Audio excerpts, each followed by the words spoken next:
The views, opinions, and representations expressed on the Night Dreams Talk Radio Network and its website are those of the hosts, guests, and participants, and are not necessarily those of or endorsed by the network, its affiliated stations and broadcasts, the management, other hosts, or advertisers of the network.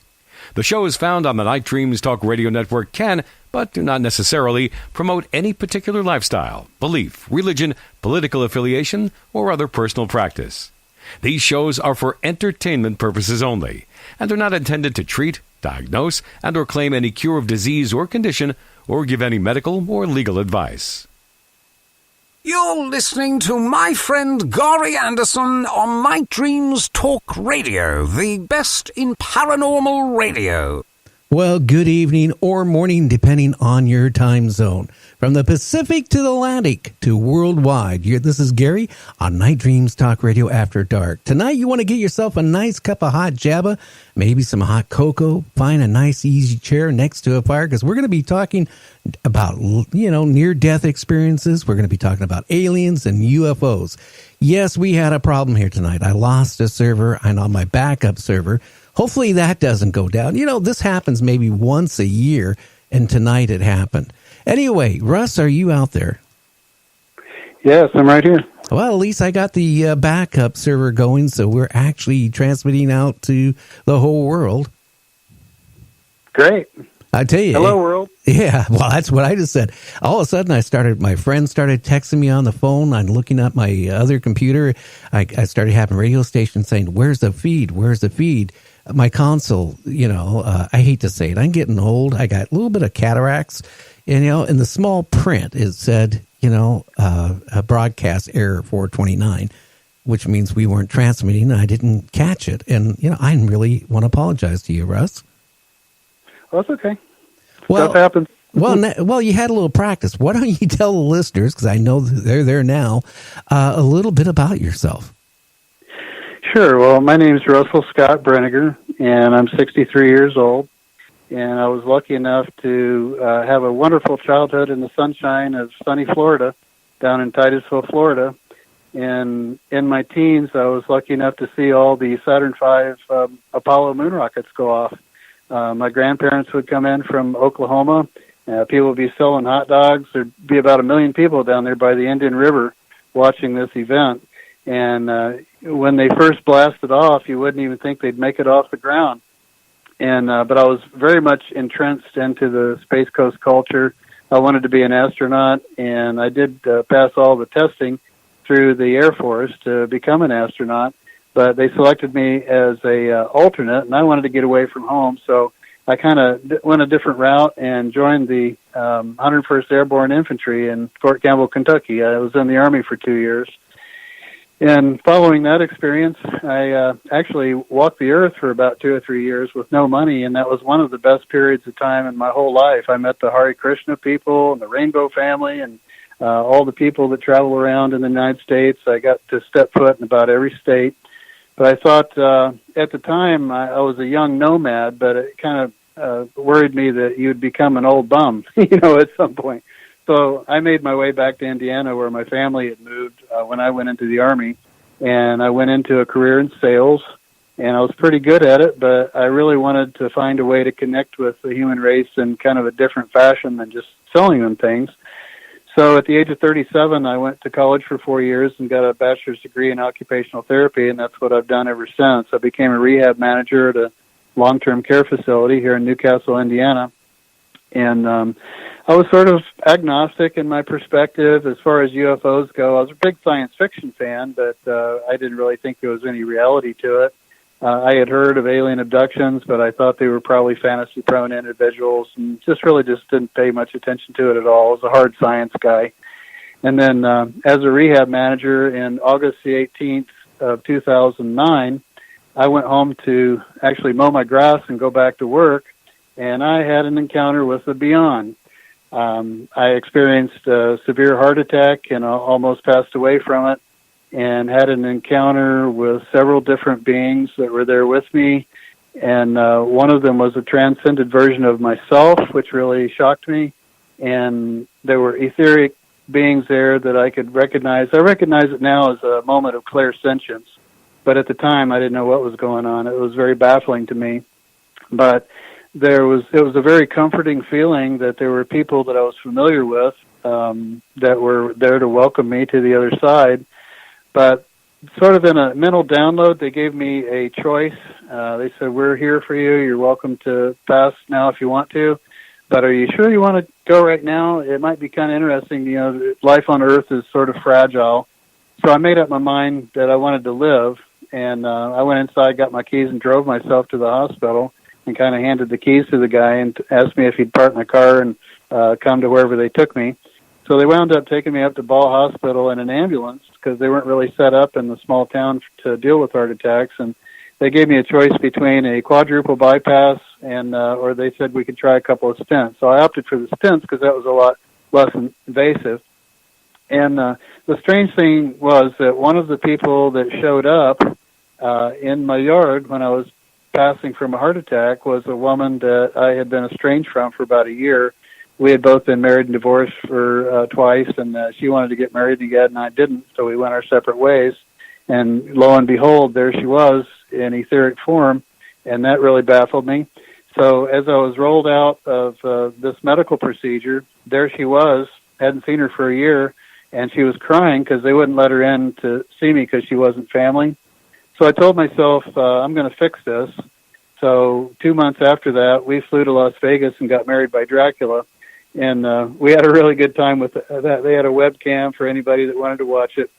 But after this experience and this encounter that revealed the multidimensional nature of reality to me, that there is life after death, there is something after you pass from this world, I just immersed myself into the literature. I started out reading about near-death experiences because I wanted to read other people who had experienced something similar. So I started out with Dr. Eben Alexander in Proof of Heaven and read a lot of the NDE. I'm familiar with all the ketamine theories and, you know, the hard science guys that says this is a chemical change in your brain that's causing you to hallucinate and whatnot. And I don't really buy that. It's something you really have to experience to know the weight and the gravity of it. But that led me about 3 years of research into that. I got a call, right? You remember December 21st, 2012, where everybody thought there was going to be a big ascension event or the cataclysm or whatnot. I got a friend from that was a ghost hunter from a campground I belong with, and he invited me to stay all night at the Rhodes Hotel in Atlanta, Indiana. And that was a documented paranormal ghost appearance house. So I didn't really expect that I would see much, but I went along with this, and I found it really fascinating that all these groups were bringing in their EVP equipment and their ghost hunting equipment. And that led me into Dr. Kenneth Ring's book, The Omega Project. And Dr. Kenneth Ring connected the near-death experiences with alien abductions, which kind of surprised me that connection would be there. And then I immersed myself into UFO material for several years after that. And eventually, I started out, I wanted to document all the classic cases from the Great Airship Mystery in 1897, and I find out there's biblical references like in Ezekiel and possibly a lost chapter to humanity prior to a cataclysm around 12,000 years ago. So it's just a complete change of paradigm where not only have I changed my perception of our Earth history, but I've also changed my perception of the nature of reality itself. And I do believe now that we're living in a multidimensional reality. All the physicists are saying that the only base reality is a eternal, infinite probability field. And that the multiverse, the physical aspect of the universe, is sort of pixelate in and out of this probability field.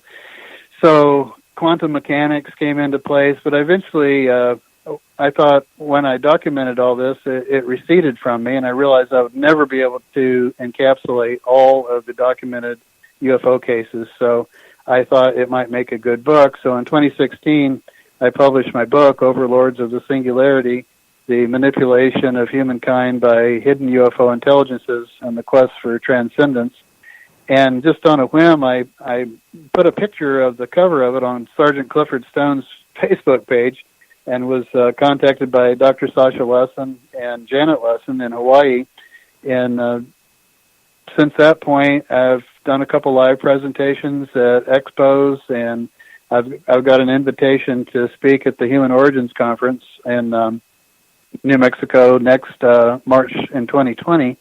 So I guess they liked the presentation that I gave last October in Albuquerque, and I'm getting more invitations. So I'm just having fun with it, and I'm meeting people who have had contact through various contact modalities, either the so-called alien abduction experience or the near-death experience, and it's been a real life-changing event for me.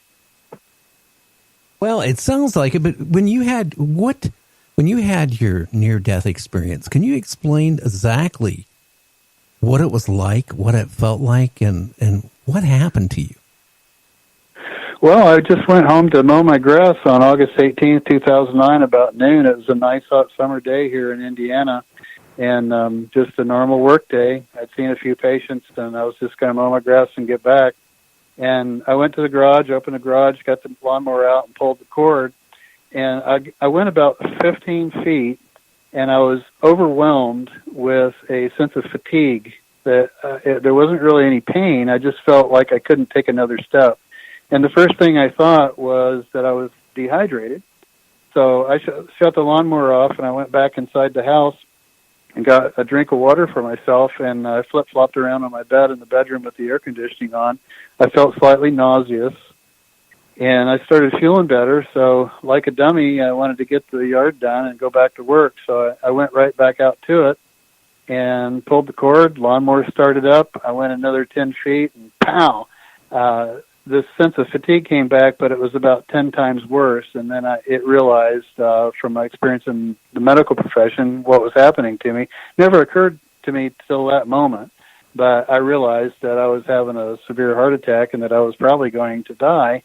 And even though I considered myself an agnostic and really didn't believe that there was anything, I was what you call a material reductionist, that consciousness is a byproduct of the brain, and then when the brain dies, you're just looking at an eternal unconsciousness state. So I wasn't really afraid of that. But I was brought up as a Baptist. My mother was a Baptist, and I still had that curiosity in the back of my mind if something really was beyond that. So my initial feeling was not fear, but it was curiosity. And I started going around circles because on my way down, I didn't want to hit my head on the gravel and bloody my head. I know it sounds funny, but I realized I was going. And I stood up, and I felt compelled to look at the sun for some reason. I looked right off to the sun a little bit, and all of a sudden, reality itself kind of shifted. It was like somebody just turned the dial a little bit. The birds stopped singing. There was no traffic sounds. It was totally, totally silent. And it was just me looking in the direction of the sun, waiting to pass. And to my utter shock, I was not alone. Beings started showing up. It was almost as if I Googled Russ is dying into the computer and associated links popped up, because the first beings that showed up, number one was a transcended version of myself. It was almost like an angelic version of myself where everything good and kind and what I would consider good about myself was projected in front of me in this etheric light being. And then there was other people that I definitely recognized inside my mind. I recognize it now that I had a moment of clairsentience, but at the time I didn't know what was going on. And the thing that really puzzled me was that the people that were there to welcome me to the other side, very kindly, some of those people were still living physical lives here on Earth. And that really baffled me. It's like, if they're here in physical bodies, how in the world can this etheric version of themselves be right here ready to welcome me to the other side of the veil? And I got at that moment,